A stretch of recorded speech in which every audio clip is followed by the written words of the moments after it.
दोस्तों, महाभारत युद्ध में महाबली हनुमान जी की दृष्टि मात्र से कौरव सेना में मचा हाहाकार। श्री कृष्ण ने हनुमान जी को कैसे शांत किया, देखे आगे। महाभारत के युद्ध में अर्जुन के रथ पर बैठे हनुमान जी कभी कभी खड़े होकर कौरवों की सेना की ओर घूर कर देखते तो उस समय कौरवों की सेना तूफान की गति से युद्ध भूमि को छोड़कर भाग जाती। उनके बाण से श्री कृष्ण का कवच कटकर गिर पड़ा और उनके सुकुमार अंगों पर बाण लगने लगे। रथ की छत पर बैठे पवन पुत्र हनुमान जी एकटक नीचे अपने आराध्य की ओर ही देख रहे थे। श्री कृष्ण कवचहीन हो गए थे। उनके श्री अंग पर कर्ण निरंतर बाण मारता ही जा रहा था। हनुमान जी से यह सहन नहीं हुआ। अकस्मात वे उग्रतर गर्जना करके दोनों हाथ उठाकर कर्ण को मार देने के लिए उठ खड़े हुए। हनुमान जी की भयंकर गर्जना से ऐसा लगा मानो ब्रह्मांड फट गया हो।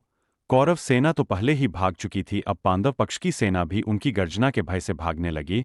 हनुमान जी का क्रोध देखकर कर्ण के हाथ से धनुष छूटकर गिर गया। उनके दोनों हाथों की मुट्ठियां बंद थीं।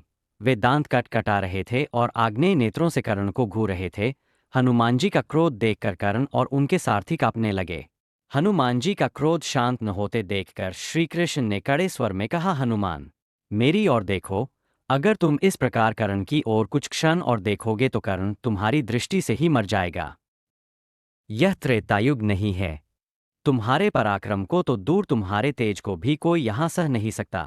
तुमको मैंने इस युद्ध में शांत रहकर बैठने को कहा है। फिर हनुमान जी ने अपने आराध्य देव की ओर नीचे देखा और शांत होकर बैठ गए। तो दोस्तों, ऐसे है हमारे हनुमान जी महाराज।